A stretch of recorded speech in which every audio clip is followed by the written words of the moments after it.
KBS가 네. 또 자기네 단독이라 그러면서 정순신 사건을 보도하지 않았습니까? 맞아요. 근데 우리가 또 엄청난 사실을 알지 않았습니까? KBS는 이미 알고 있었는데 네, 그렇죠. 이 임명될 때까지 기다렸다가 터뜨렸다. 네, 일부러 네, 사건을 네. 키우려고 네. 그 전에도 이미 이 한마평에 오를 때부터 이미 다 알고 자료를 가지고 이미 기다렸다 기획적으로 터뜨린 거다라는 그렇죠. 거를 좀 우리가 또 알고 충격받지 않았습니까? 그렇죠. 오늘 이제 그 얘기를 오늘 좀, 그걸 네. 또 자백을 했더라고, 또 기자가 또. 네. 기사에서 또 자백을 해. 그걸 또 자랑이라고 또. 내 그거 보면서 속으로 들은 생각이 이게 진짜 엄폭이다. 제가 기자 생활 초창기에 할 때 저는 기자 생활을 많이 안 했어요. 중간에 다른 일을 많이 했었는데 기자 생활 초창기에 할 때 약간 우쭐한 마음이 들거든요. 네. 내가 기자니까 내가 어디 가면은 나 이렇게 막 뭐 이렇게 인정해 주는 것 같고 그렇죠. 뭐 존중해 주는 것 같고 그러니까 대단한 권력을 쥐고 나 내 앞에서 막 이렇게 막 뭐 왠지 막 그런 식으로 나를 이렇게 받들어 주는 것 같고 이런 게 있으니 근데 그러면서 자기가 우쭐해져 가지고 세상을 내가 원하는 방식으로 해석해서 딱 내가 전달해주고 그러면서 쾌감을 느끼는 거야. 내가 뭐 정의로운 일을 했어. 와, 되겠대. 진짜. 그런 생각을 하는데 그게 얼마나 치기 어린 생각이었는지를 깨닫는데 한 3, 4년, 4, 5년이 걸려. 근데 그런 과정에서 어떤 경험을 하냐면은 예를 들어서 이런 거예요. 누가 제보를 해와. 어렸을 때 제보해오면은 제보하는 분들이 저한테 얘기를 해요. 이런 놈이 이러이런 짓을 해가지고 이거 진짜 나쁜 놈이다. 막 들어오면 그럴듯해요. 그래요? 저 선생님 그럼 제가 한번 취재하러 가겠습니다. 가서 보면 진짜 나쁜 놈이야. 이거 죽여버려야 돼 저 새끼. 막 죽이려고 그래서 죽이잖아. 나중에 알고 보면은 아니야. 이 새끼가 더 나쁜 놈이야. 맞아 그런 것 같아요. 그런 케이스들이 정말 많아. 세상은 간단하지 않다라는 거를 배울 때까지 몇 번의 그 어떤 그 시행착오가 필요해. 근데 어떤 애들은 그게 10년, 20년이 돼도 그걸 깨닫지 못하는 애들이 있어. 그렇죠. 그 대부분이 언론 노조에 있어, 내가 보기엔.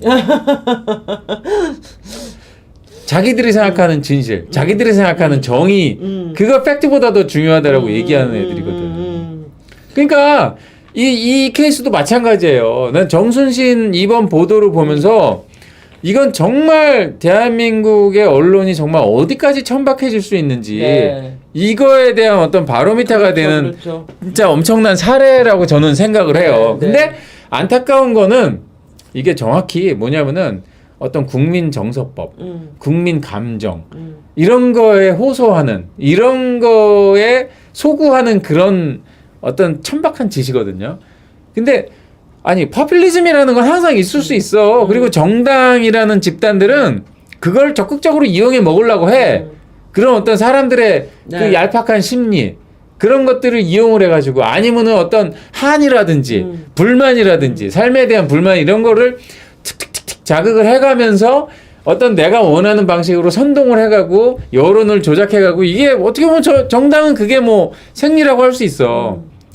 그리고 예를 들어 신문사 같은 경우만 해도 어느 정도는 경향성을 가질 수 있다라고 본다면 어느 정도 그럴 수 있다고 쳐. 공영방송이 이러면 안 되죠. 공영방송이 사실 4천억 넘는 돈을 배임하고 제3자 뇌물을 하고 유엔 제재 중인 북한에 돈을 대북 송금을 해도 맞아. 다 용서가 되지만 그런 거에 대한 어떤 학폭과 성폭행은 용서되지 않는 나라지 않습니까? 그러니까 이게 아니 그리고 그게 오늘 계속 한번 보시죠. 이제 여기서부터 이제 단독으로 해가지고 학폭 가해아들 KBS가 단독으로 했어요. 근데 뭐 이거에 대해서 의미는 뭐 계속 짚어보시고 그 다음 페이지 보시면은 이게 2월 24일인가 나왔는 2월 25일이죠. 2월 25일에 이게 4개를 그냥 깔아버려. 헤드라인까지. 그러니까 처음에 새 아이템을 깔아버려. 그렇죠. 그 다음에 2월 26일에는 이거 가지고 또 톱 아이템으로 깔아요. 근데 이게 다 결국은 학폭 그 아들이 학폭에 연루돼가지고 했다는 거야. 여기서 하나 먼저 제가 짚어드리고 싶은 거는 저도 학폭이라는 거에 대해서 뭐 옹호하고 싶은 생각 하나도 없어요. 그리고 정순신 이 후보라는 분이 뭐 인사 검증 과정에서 그런 얘기를 자발적으로 얘기를 안 했다거나 그런 부분에 대해서 옹호하고 싶은 생각 하나도 없어. 오케이. 근데 이게 그렇게 큰 사건이 돼야 되느냐? 난 이해가 안 가는 거야. 근데 그 다음 보시면 예를 들어서 조국 조국하고도 비슷한 건이에요. 어떻게 보면요. 국가수사본부장에 임명이 된다는 거나 법무부 장관으로 따지면 법무부 장관이 훨씬 더 크잖아요. 사실 조국 때 네. 얼마나 많았어요. 조국 때 그렇죠. 그런 혐의들이 나왔던 게. 엄청나죠. 그때 KBS가 보도 이렇게 했는 줄 아세요? 그때 KBS 그렇게 보도 안 했어요. 자, 다음 보여주시죠. 9월 9일, 2019년 9월 9일. 조국이 했을 때 어떻게 됐어요? 첫 번째 아이템, 고심 끝 정면 돌파. 법무장관 임명. 그 다음에 검찰 개혁으로 정면 돌파. 아니, 조국에 대해서 그 수많은 혐의들이 그러네. 나와가지고 난리가 나고 막 조국이 그래. 셀프 무슨 청문회도 하고 별걸 다 했는데 여기다가 뭐 정면 돌파 이런 메시지를 넣어. 그 다음에 법무장관 첫 메시지 되돌릴 수 없는 검찰 개혁. 아니, 그러니까 조국의 어떤 메시지만 계속 내는 거 있잖아. 조국의 입시비리나 잔여비리는 검찰 개혁으로 덮어버리고. 그러니까요. 예. 그 여기 보세요. 그 다음에 뭐 침묵 속 수사 속도 뭐 이런 얘기. 검찰. 이게 검찰이 이미 조국에 대해서 수사하는 게 있었다고 했잖아. 근데 아니, 조국은 정순신보다 몇 배가 더 많이 나왔어. 그렇죠. 근데 여기서 이런 식으로 보도하고 있잖아, 지금. 그래놓고서 맨 마지막에 여기 뭐 8번째 오른쪽 맨 끝에 보면은 투자처 모르다다 정경심 얘기 뭐 이런 거 슬쩍 하나. 근데 이것도 그냥 뭐 이쪽 얘기 있고 이런 얘기 있다 이 정도야. 그렇죠. 근데 아까 보신 거 보고 어떠세요? 완전히 KBS가 그렇죠. 이 칼끝을 쫙 예리하게 이게 나를 만들어 가지고 지금 찌르고 있잖아 지금. 그러네. 이런 식으로 어떤 방향성을 명확하게 갖고 하지 않잖아요. 근데 이게 이 정순신 사태와 조국 사태의 공통점은 뭐냐면 아이들이 학폭을 하거나 아이들이 문제가를 치는 경우는 사실 왕왕 있어요. 아, 그럼요. 그거는 아이들이 잘하는 되게 거는 많아요. 있을 수 정청래도 있는데, 있고 그렇죠. 장재원도 예, 있고 맞아요. 많아요. 근데 우리가 거기서 분노하는 거는 그것을 이제 정순신이라고 하는 아버지가 개입해서 처리했다는 것에 대해서 사람들이 열받은 거고, 그렇죠. 조국은 온 가족이 단톡방에서 범죄를 모의했다는 것에 그러니까. 사람들이 열받은 거거든요. 근데 이걸 이렇게 처리한다는 건 너무 그리고 진짜- 두 가지가 등가가 아니야. 정순신은 아니, 조국도 자기 그렇죠. 아들 딸이 문제가 그렇죠. 있을 때 아니, 어느 학부모가 거기에 대해서 개입을 안 해? 그렇죠. 당연히 할 줄 하는 그렇죠. 거지. 그렇죠. 근데 그게 범죄 행위여서는 안 되는 거야. 그렇죠. 근데 정순신은 자기가 법률적 지식이 있기 때문에 이런 부분에 대해서 우리 아들이 어떤 식으로 디펜스를 하는 게 좋겠다고 하는 거를 얘기해 주는 게 범죄야, 그렇죠. 그게? 그렇죠. 조국처럼 무슨 뭐 문제를 같이 풀어주고 자소서를 뭐 써주고 뭐 이런 거 했냐고. 조국은 부모가 범죄를 공부하여 아이들을 참여시킨 거. 그러니까 뭐 하지도 않은 인턴 증명서 갖다 주고 했냐고. 안 했잖아. 그렇죠. 사실 강도로 보면은 훨씬 더한 거죠, 조국이. 그 다음에 보시죠. 자, 이게 이제 그 2017년에 이게 이 얘기가 나왔을 때 나왔던 얘기잖아요.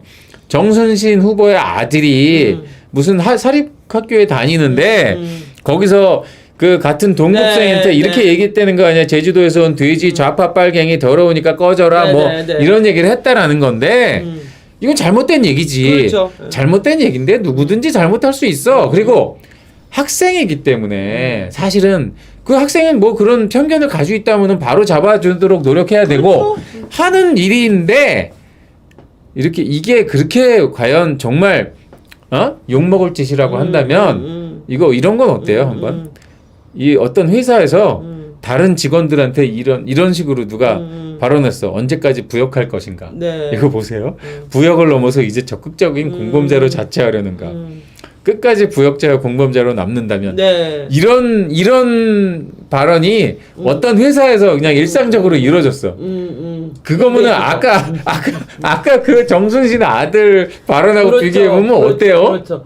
뭐 빨갱이 새끼나 부역자나 뭐. 그러니까 그렇죠. 적폐. 아니, 나 지금 그런 얘기 5년 동안 듣고 살았어. 나. 그러네. 내가 이건 회사 폭력이네. 나 어디 가서 자살하고 싶어요, 진짜. 그러네. 아니, 그러면은 이거 뭐야? 아니, 근데 진짜 웃기는 건 그래. 나 처음부터 계속 말했죠. 아까 그 학생이 얘기했다는 그런 언어 행위? 그거 나도 옹호하고 싶은 생각 없어. 비판 받아야 돼.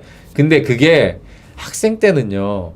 자기가 말하는 게 얼마나, 물론 내가 가해자를 옹호하거나 그렇다는 게 아니야. 근데 일반적인 현상이라는 거야, 그런 그러니까 게. 미성년자인 학생이 잘못을 저질러서 그것이 부모로서 어쨌든 아들의 인생 때문에 어쨌든 이게 불법은 아니지만 좀 자기 자식을 중심으로 사고한 게 더 문제냐 아니면 나이를 먹을 대로 처먹고 공부를 할 그러니까. 대로 해놓은 놈들이 이렇게 직장에서 그러니까. 동료들을 섭외 안 나왔다는 이유로 부역자라고 그러고 예. 공범자라고 그러고 적폐라고 한 게 더 범죄냐라고 놓고 오면 후자인 거지. 이 다음 페이지 보세요.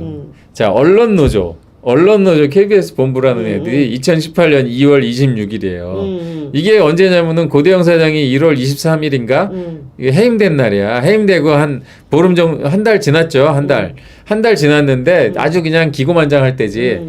언론노조 애들이 이렇게 써놨어. 성명 사내 성명에서 적폐들은 여전히 사내 곳곳에 퍼져 있고 여기저기 남아 있다.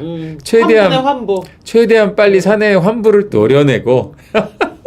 아니 다리 짧다 그랬다고 고소하는 최민희도 있는데 이거 심한 거 아니야? 어정쩡한 화합이나 눈치 보기는 되려 KBS의 시계를 뒤로 돌릴 것이며. 그러니까 새로 그 파업도 안 돼? 아니 그러니까 고대영 사장 해임된 것도 이제 파업에 저기 재판에서 이제 그 취소됐잖아요. 부당하다고. 그래서 그렇게 부당하게 이제 사장을 잘라놓고 그 다음 사장을 뽑을 때 그 다음 사장 보고 너 똑바로 해 그러면서 이딴 소리를 했었어요. 언론노조가. 자 이거를 뭐라고 그럴까요? 다음으로 넘어가시면 이게 아니 아까 그 학폭하고 비교해봐. 학폭 문제지. 근데 이게 언어 폭력으로 따지면 아까 그 애가 한 게 더 심해? 아니면 배울 거 다 배우고 사회적으로 어떤 자기 책임을 져야 되는 이른바 언론인이라는 놈들이 하는 이게 더 심한 거예요. 그렇죠. 네? 사실은 그러니까 이게 저는 그 이제 뭐 그 아이가 잘했다는 것도 아니고 정순신 씨가 잘했다는 것도 아니에요. 보면서 저도 약간 분개했고 저 정도 되면은 저건 사퇴해야지라고 생각했어요. 그런데 아이들이 그런 언어를 쓰게 되는데 언론은 정말 책임이 없어? 그러니까 이런 짓을 해놓고? 아니고 나는 솔직히 이 건에 관해서 안타까운 게 그거예요. 나는 개인적으로 정순신이라는 사람이 사퇴하면 안 된다고 봐. 물론은 그 학폭과 관련된 그 이슈에 대해서는 사퇴해야 된다고 생각하고. 사과를 뭐 개인적인 좀 다를 수 있어요. 그런 부분에 있어서는. 그러니까 그거는 개인적으로 사과하거나 사죄하거나 할 수 있는 문제인데 국가수사본부장으로서의 역량이라든지 능력이라든지 그런 부분을 보는 게 필요한 거야. 그리고 이거는 국가수사본부장을 하는데 연관이 있는 주제가 아니라 다른 주제인 거야. 자기 아들에 관한 문제인 거예요. 그리고 그 다음 얘기를 해보자면 계속. 그러면 차라리 KBS가 어떤 이런 식으로 도덕성 몰이를 하는 게 아니고 이런 그럼요. 문제가 벌어졌는데 네. 그러면 과연 국가수사본부장이라는 사람에게 그럼요. 이런 일이 있었을 때 이 임무를 수행하는 게 맞느냐 그렇지 않느냐에 그렇죠. 대한 논쟁을 붙여서야 된다는 거군요. 그렇죠. 예. KBS가 다음 페이지 보면은 심지어 오늘도 여기 네이버 KBS 홈페이지에 대문에다가 이렇게 아들 일이라고요? 학폭 당시 검사 정순신의 흔적. 아주 그냥 아들 일이라고요? 아주 감정이 잔뜩 묻어난 제목을 쓰고 이렇게 이걸 한단 말이에요. 오늘 밤에도 아마 한다고 하더라고요. 이 내용을 보면은요. 자, 여기 보면은 당시에 있었던 그 여러 가지 일들이 나오잖아요. 그걸 자세하게 설명을 해요. 다음 페이지 보시면은요. 첫 번째, 아버지가 써준 내용 보고 진술서 썼다. 이게 뭐가 잘못이라는 거예요? 그렇죠. 아들이 여기도 계속 나오지만은요. 이 학생생활 기록부라는 거는요. 요즘은 거의 애들의 인생을 결정하는 문제야. 그럼 맞아요. 그거 학교 이게 하나 잘못 걸리잖아요. 잘못 기입되잖아요. 학교 못 들어가요. 대학교 가기 원하는 대학교 가기 쉽지 않아. 인생이 걸린 문제야. 그러면은 부모가 그런 문제가 생겼을 때 아버지가 써준 어떤 코치가 해준다는 게 왜 문제가 돼야 돼? 그러니까 나는 보면 좌파 이게 뭐 이 사람이 이런 교사가 뭐 좌파일지 뭐저지 모르지만은 좌파들한테 이런 거 많이 보거든요. 그렇죠. 너무나 당연한 걸 가지고 당연하지 않은 것처럼 일단 깔고 들어가서 문제를 만들어 버려. 문제가 있는 것처럼 몰아가. 이게 뭐가 문제가 있다는 거야. 그다음에 아버지가 검찰에 있으면은 자기 아들을 변호하기 위한 행위를 하면 안 돼? 그러니까 애들의 행위가 잘 되고 잘못되고 그 문제는 전혀 별개고 그 아들은 잘못했지. 근데 이제 그럼에도 불구하고 이제 애가 잘못한 문제에 대해서 아빠가 쉴드를 쳐주는 건 좀 문제가 있는 거 아닌가요? 쉴드를 쳐준다고 할 수는 있지만은 그 아버지라고 해서 그러면은 그 실체적 진실을 100% 어디까지 알겠어요? 예? 아들 말만 믿고. 그렇죠. 근데 그건 아니 그럼 물론 뭐 아닌데? 아들이 이런저런 말을 했겠죠. 그러면은 그 말이라는 게 아까 뭐 변호사도 그런 맥락을 뭐 그런 얘기를 하지만 맥락이라는 게 있고 환경이라는 게 있고 여러 가지가 있을 수 있잖아요. 그럼 그런 부분에 대해서 다양한 관점을 제시하는 게 뭐가 잘못이야? 아니 나는 그 아버지가 그렇게 한 거는 사실 어떻게 보면 가장 인간적이라고 생각해. 나라도 어쩌면 도울 수 있는 한 당연하죠. 도왔겠지. 아니 근데 법치주의라는 건 법이 허용하는 한에서 누구든 자기가 할 수 있는 최대한의 노력을 하게 허용해 주는 아니, 게 그런데 그러면 공직을 맡으면 안 되는 거 아닌가? 뭐 이런 생각은 들죠. 나는 근데 그거는 일종의 연좌제 비슷한 거라고 봐. 그건 전혀 다른 문제야. 내 아들의 문제에 있어서 조금 객관성을 유지하지 못한다면 공직 아니 맡으면 안 내 되는 거 아닐까? 아들의 문제에서 객관성을 유지하라고 하는 건 말이 안 돼요. 그거는 아들의 문제라고 그래서 객관성 그러면은 저기 예를 들어서 이런 케이스가 아니더라도 어디가 뭐 내 아들이 살인 사건을 저질렀어. 그러면은 참 이렇게 뭐 가만히 있어야 돼? 뭐 아들을 위해서 탄원서 써주면 안 돼? 그러면은? 그럽시다. 넘어갑시다 일단. 아니 그거는 인지상정인 거야. 이걸 가지고 얘기하면 그러니까 안 되는 나는 그 거야. 마음을 충분히 이해한다. 그리고 범죄가 없어. 이 모든 과정에서 맞아. 아빠가 무슨 불법을 이 사람이 무슨 불법을 저지르는 그런 거 하나도 없어. 그뭐 피해자 학생이 2차 가해를 했다든지 그럼요. 이런 내용은 하나도 없어. 그냥 그럼요. 아빠가 법률가이기 때문에 법률적으로 대응할 수 있는 최선을 다 한 거야 그냥. 그게서 난 이게 전형적인 포퓰리즘이고 그다음에 어떤 국민 정서법에 소구하는 아주 더러운 언론이라고 나는 보는 거야. 이렇게 하는 게 적어도 공영방송이라면은 이렇게 접근하면 안 되는 거야. 이런 일이 있었고 이런 일이 있었는데 이 부분에 대해서 평가는 뭐 어떻게 될지 한번 봐야 될 것 같다. 뭐 이 정도로는 모르겠지만은 아예 방향을 정해놓고 딱 이게 찔러 죽이겠다고 이렇게 들어오는 거는 이거 웃기는 거죠. 정말. 아니 그리고 이 교사도 마찬가지예요. 아니 진술서라는 건 그렇잖아요. 자기의 생각을 얘기하는 거야. 이 부분에 대해서 나는 이렇게 생각하고 내가 이 부분은 잘못했고 근데 이 부분은 내가 이런 이유가 있었기 때문에 이렇다고 진술하는 게 뭐가 문제야? 그 여기 그 학교 안에서 학폭이라든지 이런 데서 그걸 받아가지고 그걸 인정을 하느냐 안 하느냐의 문제지. 그리고 이게 진술서가 예를 들어서 학폭이나 이런 사람들이 볼 때 자기들이 마음에 들었다고 그래서 좋은 거고. 부모잖아요. 그러니까 사실은 가해 학생의 부모의 마음도 대보고 피해 학생 부모의 마음도 대보거든. 당연하죠. 그러면 이제 사실 그러니까 여러 가지 마음이 하는 거지. 당연하죠. 그러니까 피해 학생의 마음도 들여다 봐야 되고 우리가 다 해야 돼요. 근데 그러면 가해 학생은 일단 무조건 죄 지은 놈이야? 그럼 여기서부터 어떤 문제가 생기냐면은 법치주의가 아니라 원님 재판으로 들어가는 게 그렇죠, 나오는 거야. 이런 게. 그러면 안 되죠. 이런 문제는 물론 이런 문제 얘기하면 할수록 대한민국에서는 어떤 국민감정법이다 이래가지고 이게 별로 점수를 못 딸 확률도 커요. 우리나라는 그런 게 너무 많은 거야.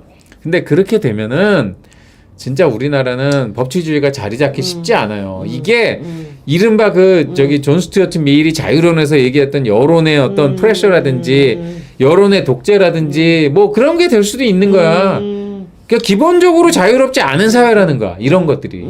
난 그걸 증명한다라고 보는 거예요. 그럽시다. 뭐 저의 생각입니다. 두 번째. 자, 언어적 폭력은 맥락이 중요하다라고 변명하면 안 돼? 지금 해야죠. 그러니까 누구 때린 것도 아니야. 제가 아는 한에서는 이 친구가 무슨 동아리를 했어요. 이 학교가 되게 유명한 학교잖아요. 네. 근데 그 동아리 자체가 굉장히 좀 좌파적인가 봐요. 그래가지고 생각이 좀 다른 아이들, 이렇게 우파적 생각을 가지고 있는 사람들이 자유롭게 활동하는 게 굉장히 힘들었었나 봐요. 그런 얘기는 있더라고요. 그렇죠. 그러니까 그런 맥락이 있다는 거죠. 그러니까 뭐 근데 그런 맥락이 없어도 사실 언어적 폭력이기 때문에 물리적 폭력보다는 그래도 좀 선처를 해줄 수 있지 않겠느냐라고 얘기할 수 있는 거예요. 누구라도 자기를 변호하기 위해서.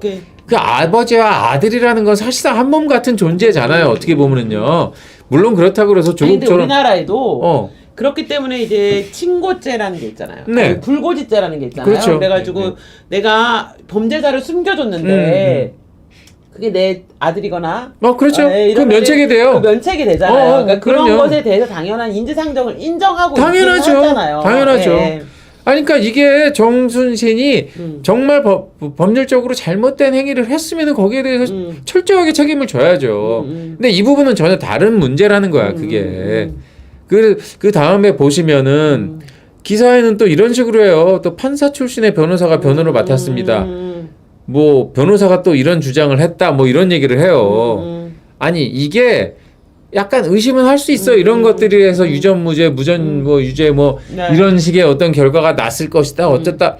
근데 그거는 그러니까 이런 정황이 있다고 그래서 모든 게 그런 거라고 또 볼 수도 없는 없죠, 거잖아요. 없죠. 그리고 사실은 이 학교가 좀 잘 사는 애들이 많이 다니는 그러니까, 학교라서 네. 그렇게 그냥 유전무죄, 그러니까, 무전유죄라고 치부하기는 조금 어렵지 않을까 그러니까 싶은데. 그게 아니더라도 그다음에 무조건 판사 출신의 변호사가 맡으면은 물론 우리나라의 판사나 검사나 이런 사람들이 옛날에 나쁜 짓 많이 했어요. 정관예우도 하고 저는 진짜 그 정관예우 같은 행위는 진짜 심각한 범죄라고 봐요. 정말 저는 그거는 거의 웬만한 살인 사건보다 나쁜 범죄라고 난 봐. 왜냐하면 국가 기강을 흔드는 거고 어떤 사회적 공동체의 어떤 틀 자체를 무너뜨리는 행위이기 때문에 근데 이게 사실 저 판사 진짜 출신 아니라고 변호사가 봐. 변호를 맡았다는 말은 필요 없는 얘긴데. 그러니까 여기서 결국 이 기자는 이런 얘기를 넣음으로써 자극적 양념을 계속.